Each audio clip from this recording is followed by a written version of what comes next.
Welcome back to my channel. வணக்கம். இன்னைக்கு ஒரு சப்ஸ்கிரைபரோட ஒரு கமெண்ட் பார்த்து அதிலிருந்து உருவான ஒரு டாபிக். ஏன்னா எனக்கு ரொம்ப பர்சனல் எக்ஸ்பீரியன்ஸ் உள்ள நான் ரொம்ப ரொம்ப நம்புகிற ஒரு விஷயம். மேபி எல்லாரும் அப்படி நினைக்கிறாங்களா என்னன்னு தெரியல. எனக்கு இது ரொம்ப ஒர்க் ஆகிடுச்சு and I sincerely believe it will work. இது நல்லா பண்ணிட்டாங்கன்னு இட் வில் ஒர்க் அப்படின்னு நான் நினைக்கிறேன். எனிவே இன்ட்ரடக்ஷன் முடிஞ்சிச்சு. டாபிக் என்னென்னு சொல்கிறேன். இதை அவர் அந்த கமெண்ட்டில் கேட்டதா, நிறைய பேர் என்ன சுற்றி இருக்கிறவங்க வந்து நெகட்டிவாக ஹேட்ரட் அப்படி இருக்காங்க, எனக்கு அதனால கோபம் வருது, நான் என்ன பண்ணுறது அப்படின்னு கேட்டாங்க. ஸோ இது boils down to one word, resentment. We feel resentment towards people around us. அப்போ அதிலிருந்து நமக்கு இந்த மாதிரி கோபம் அதெல்லாம் வந்துடும். இந்த பர்டிகுலர் ஃபீலிங் எனக்கு தெரிஞ்சு எல்லாரும் at least at some point in life endure பண்ணியிருக்காங்க. எனக்குமே இந்த மாதிரி ரொம்ப ரொம்ப ரிசென்ட்ஃபுல்லான விஷயங்கள் இருந்துருது. அப்போது அதிலிருந்து நான் வெளியே வந்தது ஸ்டெப் பை ஸ்டெப்பாக எக்ஸாக்ட்லி நான் என்ன பண்ணேன்றது நான் சொல்லிடுறேன். Maybe it will be of some help to you. உங்களுக்கு தேவையான, உங்களுக்கு என்ன கன்வீனியண்ட்டாக இருக்கோ அதுக்கேற்ற மாதிரி you can edit it maybe, but the points remain the same. So first thing, கோபங்கிறது வந்து most important thing to remember. கோபங்கிறது it is just a signal. அப்போ எந்த சிக்னல் அது? It shows that your boundaries are being crossed. ஏன்னா உங்களே பாதிக்கிற மாதிரி யாரும் ஒருத்தர் பிஹேவ் பண்ணுறாங்க, யாரோட பேச்சு ஒரு அவர் பிஹேவியர் வந்து நமக்கு செட் ஆகலை. இப்போ நமக்கு ஒரு பவுண்டரி இருக்கும் இல்லை, எனக்கு என்னென்ன விஷயங்கள் வந்து ஓகே தான், ஆனால் இந்த விஷயங்கள் எனக்கு அது வந்து செட் ஆகலை, எனக்கு அது டிஸ்ரெஸ்பெக்ட்ஃபுல்லாக தோணலாம், எனக்கு அது இன்ட்ரூசிவாக இருக்கலாம், என்னோடய ப்ரைவசி மேலே வர மாதிரி தோணலாம், எனக்கு அது ஃப்ரீடம் கொடுக்காது, கண்ட்ரோல் பண்ணுற மாதிரி இருக்கலாம். ஃபார் வாட் எவர் ரீசன் ஒரு சில பவுண்டரி எல்லாருக்கும் இருக்கும். அப்போது நம்மளோட பவுண்டரி இன்னொருத்தர் க்ராஸ் பண்ணும்போது தான் நமக்கு கோபமாக வருது. ஸோ கோபம் as an emotion, it is just a signal.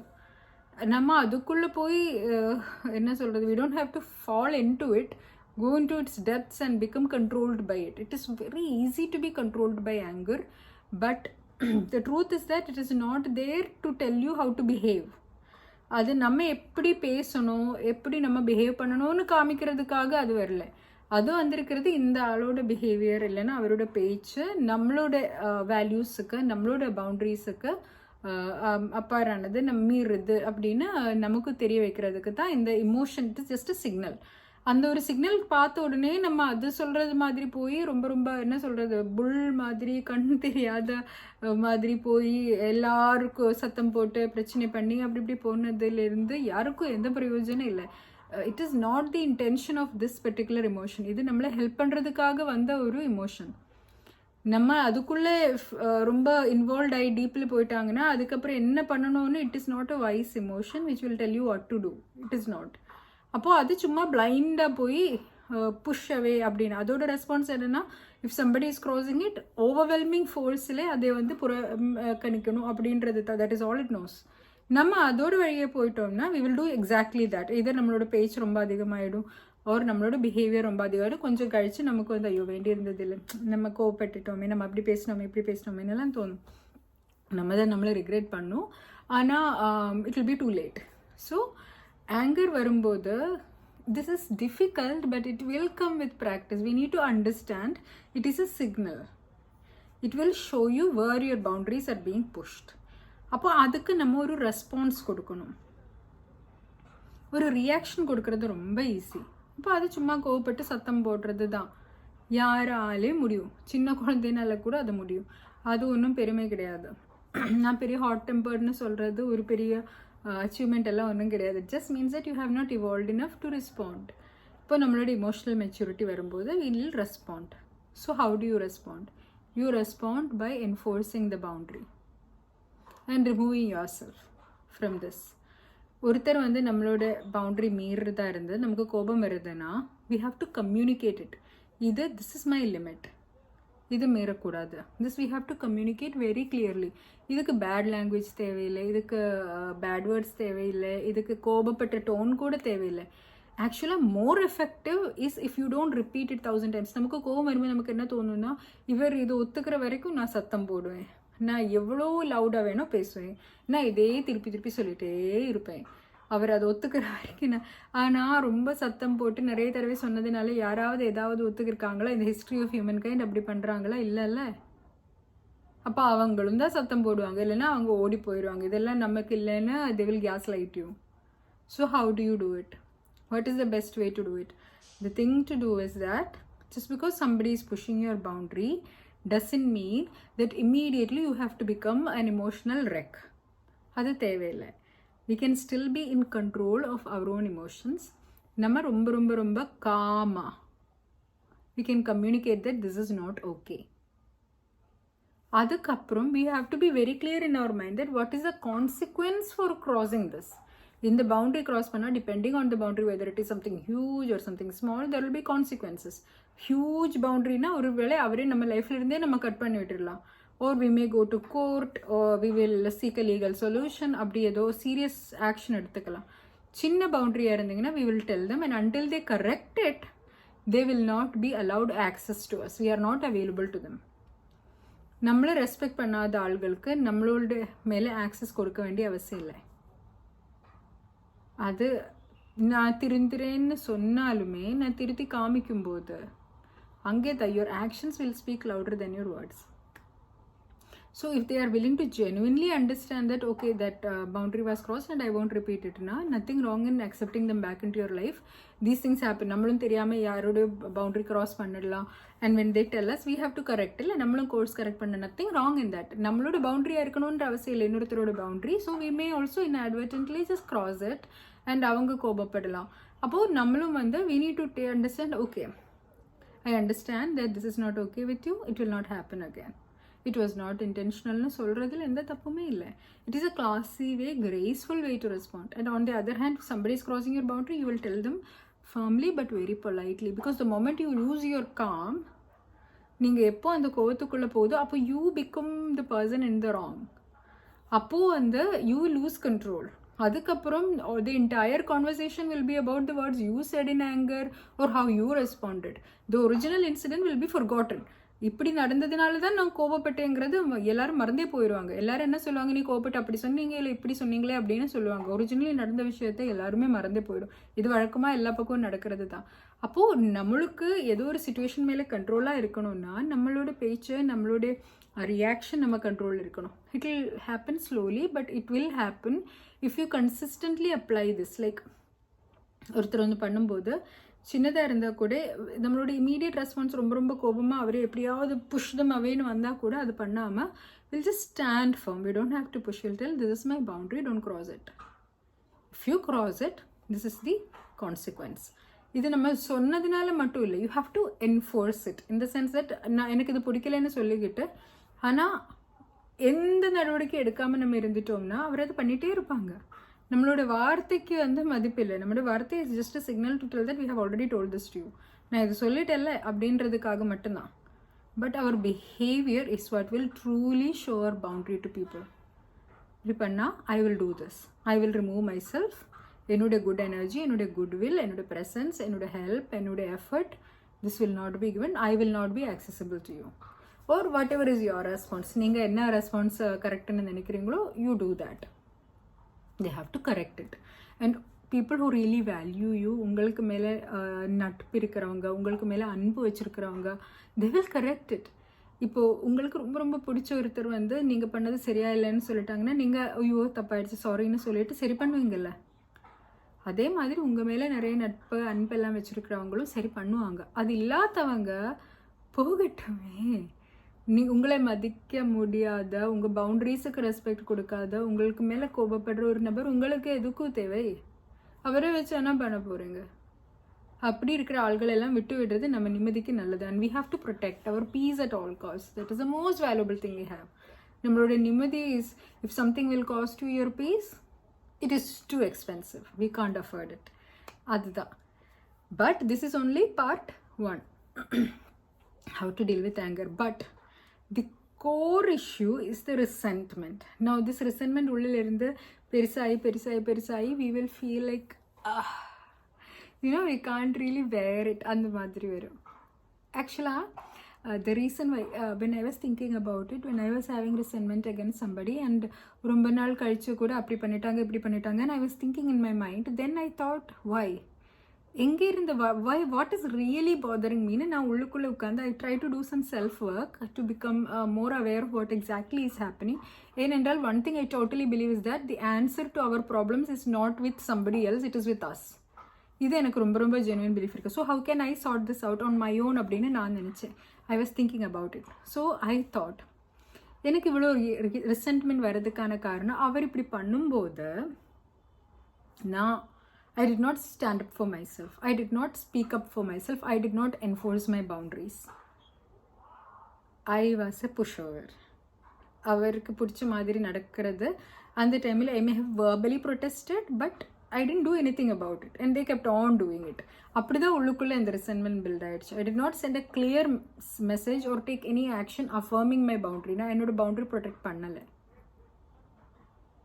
So ultimately it is our responsibility to protect our boundaries. அல்ல, நம்மளோட பவுண்ட்ரி இன்னொருத்தர் தாண்டி வந்துட்டாங்க, நம்ம அதுக்கான we didn't protect itங்கிறது தான் the core resentment is that this kept happening over and over again and நான் I was not able to protect myself ங்கிறதுலேருந்து தான் அவர் திருப்பி திருப்பி இது பண்ணிட்டாருன்றது. So it is somewhere I was blaming them, but really what I was doing is that I was still blaming myself that இப்படி நான் அனுமதிச்சிட்டோமே அப்படின்ற that guilt, like how could it happen, how could I allow it to happen, how could they do this to me, was really me saying how could I allow this to happen to me. அப்போ then I realized that I was really just resenting my attitude at the time. அப்போது அது ஒரு X R Y அப்படி நம்மக்கிட்ட பண்ணணும்னா they cannot take liberties with us unless we allow them to take liberties with us.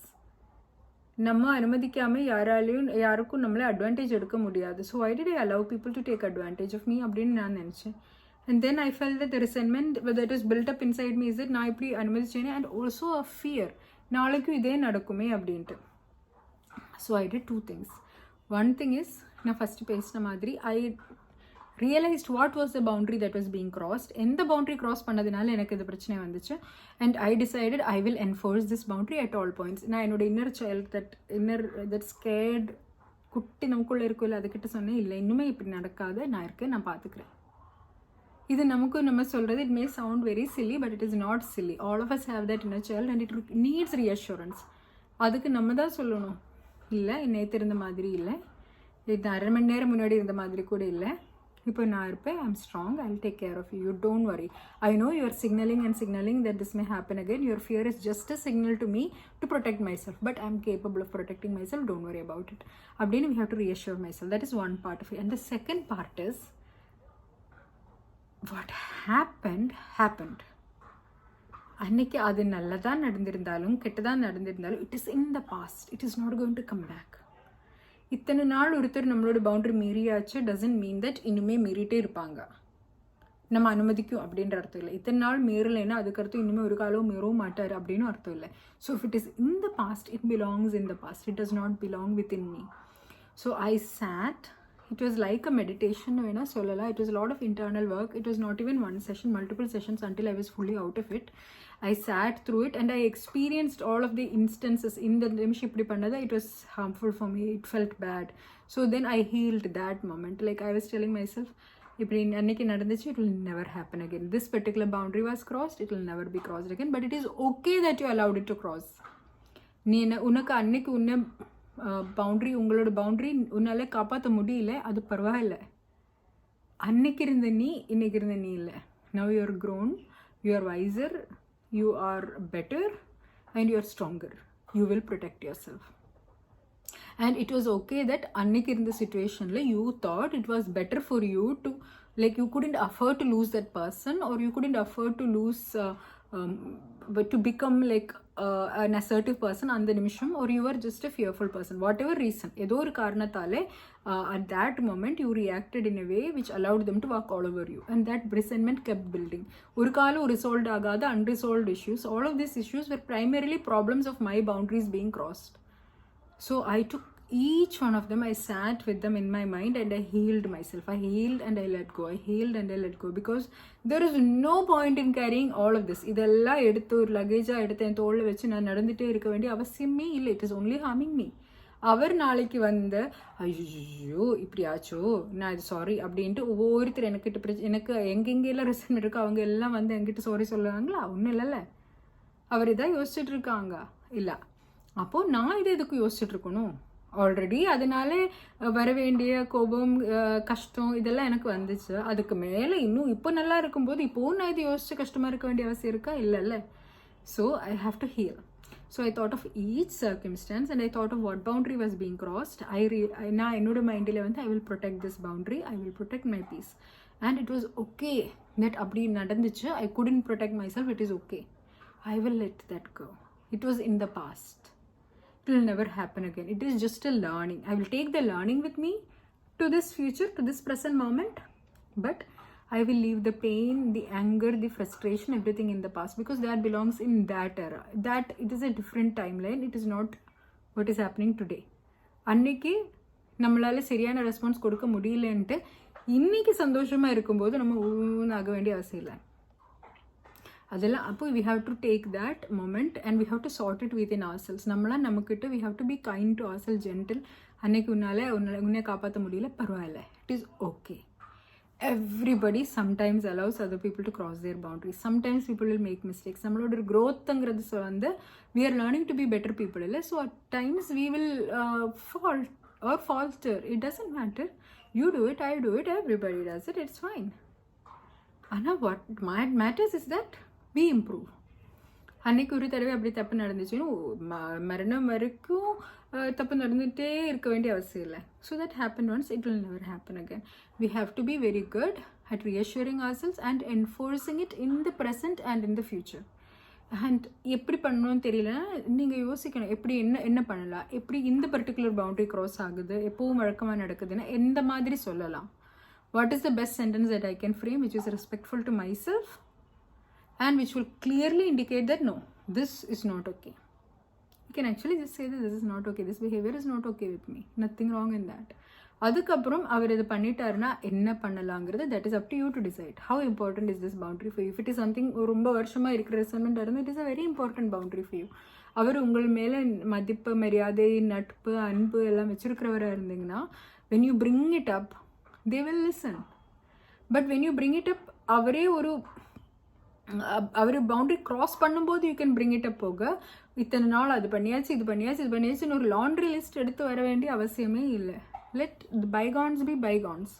நம்மளும் தான் அவரோட boundary எக்கச்சக்கமாக க்ராஸ் பண்ணியிருப்போம், நமக்கு தெரியல, நமக்கு தான் தெரியல. நம்ம வந்து அவர் இதுக்கெல்லாம் கோபப்படுறாருன்னு விட்டுருப்பாங்க. But that may be a big thing for them இல்லை. ஸோ அதே மாதிரி அவர் நம்ம பவுண்டரி க்ராஸ் பண்ணது we will let it go. இன்னையிலிருந்து நடக்கக்கூடிய விஷயங்கள் only. When something happens we will speak up, we'll tell that this is important to us, not with bad language, not with bad emotions. We will just be respectful to us, respectful to you. இப்போது அஹம் பிரம்மாஸ்மின்னு சொல்லுவோம், கடவுள் வந்து நமக்குள்ளே உங்களுக்குள்ளே எல்லாம் கடவுள்னு சொல்லுவாங்க. So நம்ம எதுக்கு சத்தம் போடணும் தேவையே இல்லை. I can speak respectfully that this is my boundary, don't cross it. If you cross it, this is what will happen. So when we consistently start enforcing our boundary, நம்மளோட பழைய resentment எல்லாம் போயிடும். Because this resentment is again just fear. இனிமே இப்படி நடக்குமா அப்படின்னு நமக்குள்ளே இருக்கிற சின்ன குழந்தை இஸ் அஃப்ரேட். அதனால தான் அது இது திருப்பி எடுத்துகிட்டு வரான். அப்படி நடந்துச்சு இல்லை, பி கேர்ஃபுல்னு எடுத்துகிட்டு வந்துட்டே இருக்கான். அது once you reassure it, it will go off. And just as a winding up point, this was not the intention of this exercise. The intention was just to bring peace to myself. But when I did it, actually it was a great clearing of karma அப்படின்னு வேணால் சொல்லலாம். ரொம்ப ரொம்ப ரொம்ப நல்ல good vibes happened for me, like good things happened for me. It was really something that was lucky. அப்படி ஒரு exercise பண்ணுறது maybe because we become lighter and we attract better things to ourselves because we become more positive, or it is because we are letting go of our baggage. அதெல்லாம் விடுறது, it is a positive thing that we are putting into the universe. என்னன்னு தெரியல, or whether it is a lucky thing to do, I don't know. But one way or the other, this karma cleansing and this bringing peace to myself, reassuring myself, letting go of all this bitterness, resentment, இதெல்லாம் நான் பண்ணி எனக்குள்ளே நான் clean பண்ணிகிட்டே இருக்கும்போது, because I like to work on myself. I don't think there is anything which I do which is more important than working on myself. but when I keep doing that, I felt that once I did this particular exercise of letting go of the resentment from my past, once I started doing it and started reassuring myself, great things happened in my life, like unrelated things. இதோட சம்மந்தப்பட்ட விஷயங்கள் இல்லை, but unrelated great things. This happens, and I felt like, yes, this was because I was cutting like needless baggage that was attached to me, because my light was becoming brighter, good things were coming to me அப்படினு, good things were able to find me அப்படினு நான் நினைக்கிறேன். But that is just an extra thing for you. If you believe in such things, that is completely up to you. But I hope the points really stay with you, like what anger is signifying, what resentment is signifying, and how we can deal with them moving forward. So I hope this was of some use to you. As always, it was lovely talking to you, and I will see you in the next video. Thank you for watching, and bye bye.